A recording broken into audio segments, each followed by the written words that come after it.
For the tribe! Kill them all! Please, I beg you, give us food. And light shall come, a final messenger to guide all mankind.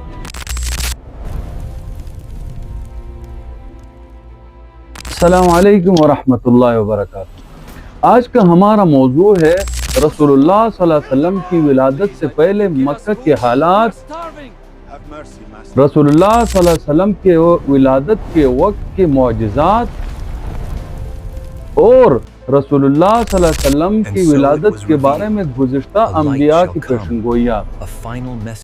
رسول اللہ صلی اللہ علیہ وسلم کے ولادت سے پہلے مکہ کے لوگ خشکسالی اور قحط کا شکار تھے۔ جیسے ہی رسول اللہ صلی اللہ علیہ وسلم کی ولادت کے دن قریب آئے، بارشیں شروع ہو گئے، قحط دور ہو گیا، درخت ہرے بھرے ہو گئے اور پھلوں سے لد گئے، زمین پر سبزہ ہی سبزہ نظر آنے لگا۔ رسول اللہ صلی اللہ علیہ وسلم کس دن پیدا ہوئے، اس بات پر سب کا اتفاق ہے کہ وہ پیر کا دن تھا اور صبح فجر طلوع ہونے کے وقت آپ دنیا میں تشریف لائے۔ تاریخ پیدائش کے سلسلے میں مختلف اقوال ہے۔ ایک قول کے مطابق آپ صلی اللہ علیہ وسلم 12 ربیع الاول کو دنیا میں تشریف لائے، ایک قول کے مطابق 8 ربیع الاول کو اور ایک قول کے مطابق 3 ربیع الاول کو آپ دنیا میں تشریف لائے۔ لیکن اس پر سب کا اتفاق ہے کہ مہینہ ربیع الاول کا تھا اور دن پیر کا۔ ایک روایت میں ہے کہ آپ صلی اللہ علیہ وسلم کو نبوت بھی پیر کے دن ملی، آپ صلی اللہ علیہ وسلم نے مدینہ منورہ ہجرت بھی پیر کے دن فرمائی اور آپ صلی اللہ علیہ وسلم کی وفات بھی پیر کے دن ہی ہوئی۔ رسول اللہ صلی اللہ علیہ وسلم مکہ مکرمہ میں پیدا ہوئے اور جس مکان میں آپ پیدا ہوئے وہ صفا پہاڑی کے قریب تھا۔ آپ صلی اللہ علیہ وسلم کی والدہ حضرت آمنہ فرماتی ہے کہ جب آپ صلی اللہ علیہ وسلم دنیا میں تشریف لا رہے تھے، پیدا ہو رہے تھے، اس وقت آسمان سے ایک نور کی ایسی روشنی چمکی کہ جس میں نے بصرہ میں چلنے والے اونٹوں کی گردنوں تک کو دیکھا۔ حضرت عبد الرحمن بن عوف رضی اللہ عنہ کی والدہ فرماتی ہے کہ جب آپ صلی اللہ علیہ وسلم کی ولادت ہو رہی تھی تو میں وہاں موجود تھی اور آپ صلی اللہ علیہ وسلم سب سے پہلے میرے ہاتھوں میں آئے۔ یہ غالباً دایت تھی، ان کا نام شفا تھا۔ آپ صلی اللہ علیہ وسلم کی ولادت کی خبر حضرت عبد المطلب کو دی گئی، وہ اس وقت خانہ کعبہ کا طواف کر رہے تھے۔ بچے کی ولادت کے بارے میں سن کر وہ فوراً گھر تشریف لائے، بچے کو گود لیا۔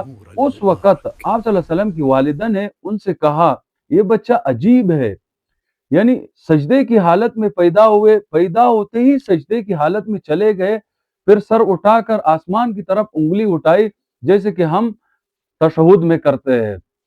عبد المطلب نے یہ سن کر بڑا خوش ہوا اور بچے کو گود میں لے کر خانہ کعبہ میں آئے۔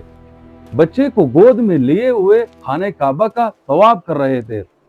حضرت عبد المطلب بچے کی خوشی میں، آپ صلی اللہ علیہ وسلم کی خوشی میں حضرت عبد المطلب نے جو عرب کے دستور کے مطابق جو روایات تھے ان کو پورا کیا، یعنی عرب کے دستور کے مطابق آپ صلی اللہ علیہ وسلم کے سر مبارک کو ایک برتن سے ڈھانپا گیا، لیکن وہ برتن ٹوٹ کر آپ صلی اللہ علیہ وسلم کے سر سے ہٹ گیا۔ اس موقع پر شیطان بری طرح چیخا۔ تفسیر ابن مخلد میں ہے کہ شیطان اپنی زندگی میں صرف 4 مرتبہ چیخا ہے۔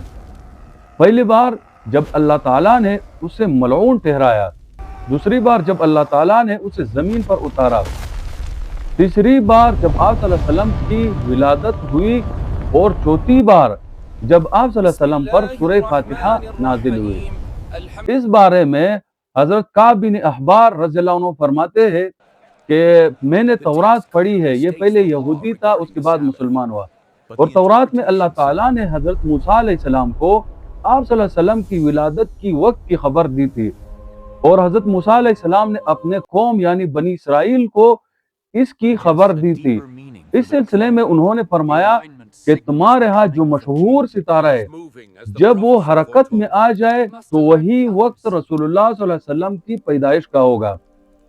اس خبر کو یہودی علماء ایک دوسرے کو دیتے چلے آ رہے تھے۔ اس طرح یہودی علماء یعنی بنی اسرائیل کو آپ صلی اللہ علیہ وسلم کی ولادت کی وقت اور علامات معلوم تھی۔ اسی طرح حضرت حسان بن ثابت رضی اللہ عنہ فرماتے ہیں کہ جب میں 8 سال کا تھا جو کچھ سنتا اور دیکھتا اس کو سمجھتا تھا۔ ایک صبح میں نے یثرب یعنی مدینہ منورہ میں ایک یہودی کو دیکھا۔ وہ ایک اونچے ٹیلے پر چڑھ کر زور زور سے چیخ رہا تھا۔ لوگ اس کے ارد گرد جمع ہو گئے، پوچھنے لگے کیوں چلا رہے ہو؟ اس یہودی نے کہا آج احمد کا ستارہ طلوع ہو گیا، وہ آج رات پیدا ہو گئے۔ اس سلسلے میں ایک اور ملک شام کے ایک یہودی عالم عمیس نامی مکہ سے کچھ فاصلے پر رہتا تھا۔ وہ جس کام سے مکہ آتا وہاں کے لوگوں سے ملتا اور ان سے کہتا تمہارے درمیان بہت قریب کے زمانے میں ایک بچہ پیدا ہوگا اور سارا عرب اس کے راستے پر چلے گا، اس کے سامنے ذلیل اور پست ہو جائے گا۔ وہ عجم اور ان کے شہروں کا بھی مالک ہوگا اور یہی وہ زمانہ ہے۔ اس کے بعد مکہ معظمہ میں جو بھی بچہ پیدا ہوتا وہ یہودی عالم آتا، اس کے بارے میں تحقیق کرتا اور کہتا کہ نہیں ابھی وہ بچہ پیدا نہیں ہوا ہے۔ آخر جب آپ صلی اللہ علیہ وسلم دنیا میں تشریف لائے تو عبد المطلب اپنے گھر سے نکل کر اس یہودی کے عبادت خانے کے باہر پہنچ گئے۔ باہر سے آواز دی تو اس یہودی نے پوچھا کون؟ حضرت عبد المطلب نے اپنا نام بتایا اور اندر داخل ہوئے۔ حضرت عبد المطلب نے آپ صلی اللہ علیہ وسلم کے بارے میں اس یہودی سے دریافت کیا۔ یہودی نے سنتے ہی فوراً کہا ہاں یہی تو ہے وہ بچہ جس کے بارے میں نے تم لوگوں سے کہا کرتا تھا اور تم ہی اس کے باپ ہو سکتے ہو۔ وہ ستارہ بھی آج طلوع ہوا ہے جو اس بچے کی پیدائش کی علامت ہے، اور اس کی ایک علامت یہ بھی ہے کہ اس وقت اس بچے کو درد ہو رہا ہے اور یہ تکلیف 3 دن تک رہے گی۔ اس یہودی عالم کی بات کی تفصیل یہ ہے کہ جو اس نے کہا کہ تم ہی اس کے باپ ہو سکتے ہو، عربوں میں دادا کو بھی والد کا درجہ دیا جاتا تھا۔ ایک مرتبہ رسول اللہ صلی اللہ علیہ وسلم نے خود بھی فرمایا میں عبد المطلب کا بیٹا ہوں، اور دوسرا جو اس نے کہا کہ اس بچے کو ابھی درد ہو رہا ہے، اس کا مطلب یہ تھا کہ آپ صلی اللہ علیہ وسلم نے 3 دن تک دودھ نہیں پیا۔ اس کے بعد اس یہودی نے کہا اس بارے میں اپنی زبان بند رکھے، یعنی کسی کو کچھ نہ بتائے، ورنہ لوگ اس بچے سے زبردست حسد کریں گے اور اتنا حسد کریں گے کہ آج تک کسی نے کسی سے نہیں کیا ہو، اور اس بچے کی اس قدر مخالفت ہوگی کہ دنیا میں کسی کی اتنی مخالفت نہیں ہوئی۔ پوتے کے متعلق عبد المطلب یہ خبریں سن کر گھبرائے اور اس یہودی عالم سے پوچھا اس کی عمر کتنی ہوگی؟ اس سوال کے جواب میں اس نے کہا کہ اگر اس بچے کی عمر طبیعی ہوئی تو بھی 70 سال سے کم ہوگی، بلکہ 61 یا 63 سال کی عمر میں اس کی وفات ہوگی، اور اس کی امت کی اوسط عمر بھی اتنی ہی ہوگی، اور اس کے پیدائش کے وقت دنیا کے تمام بت ٹوٹ کر گر جائیں گے۔ قریش کے کچھ لوگ عمر بن نفیل اور عبداللہ بن جحش وغیرہ ایک بت کے پاس جایا کرتے تھے۔ یہ اس رات بھی اس کے پاس گئے جس رات رسول اللہ صلی اللہ علیہ وسلم کی پیدائش ہوئی۔ انہوں نے دیکھا وہ بت اوندے منہ گرا پڑا ہے، تو ان لوگوں کو بہت یہ بات بری لگی، انہوں نے اس کو اٹھایا، سیدھا کیا، وہ بت پھر گر گیا۔ انہوں نے دوبارہ اٹھانے کی کوشش کی، وہ پھر سے گر جاتا۔ وہ لوگ بڑے حیران ہوئے کہ آخر ایسا کیوں ہو رہا ہے؟ آخر اس بت سے آواز نکلی، یہ ایک ایسے بچے کی پیدائش کی علامت ہے کہ جس کے نور سے مشرق سے لے کر مغرب تک تمام زمین کے جو گوشے ہیں وہ منور ہو گئے ہیں۔ انہوں نے بت سے نکلنے والی آواز سنی تو وہ لوگ اور حیرت زدہ ہوئے۔ اس کے علاوہ اس رات ایک یہ واقعہ پیش آیا کہ ایران کے شہنشاہ نوشیروان کا محل ہلنے لگا اور اس میں شگاف پڑ گئے۔ نوشیروان کا یہ محل نہایت مضبوط تھا۔ اس واقعے سے پورے سلطنت میں دہشت پھیل گئی۔ شگاف پڑنے سے ایک خوفناک آوازیں بھی نکلی تھی اور محل کے 14 کنگرے ٹوٹ کر نیچے آ گرے تھے۔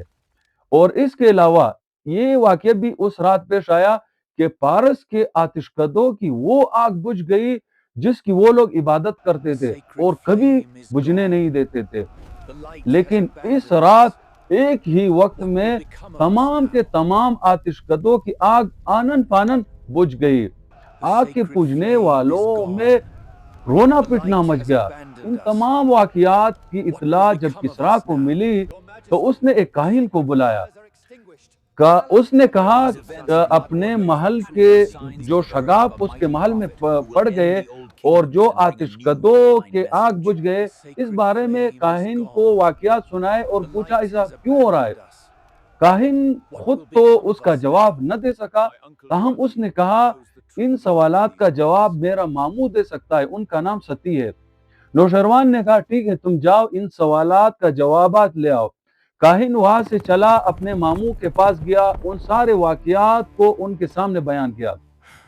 ستی نے یہ واقعات سنے تو اس نے کہا یہ ایک عصا والے نبی ظاہر ہوں گے اور جو عرب اور شام پر چاہ جائیں گے، اور جو کچھ ہونے والا ہے وہ ہو کر رہے گا. کاہن یہ خبریں سن کر کسریٰ کے سامنے ان تمام واقعات کو بیان کیا، اور اس وقت تک کسریٰ اور کاہنوں سے بھی معلومات حاصل کر چکا تھا.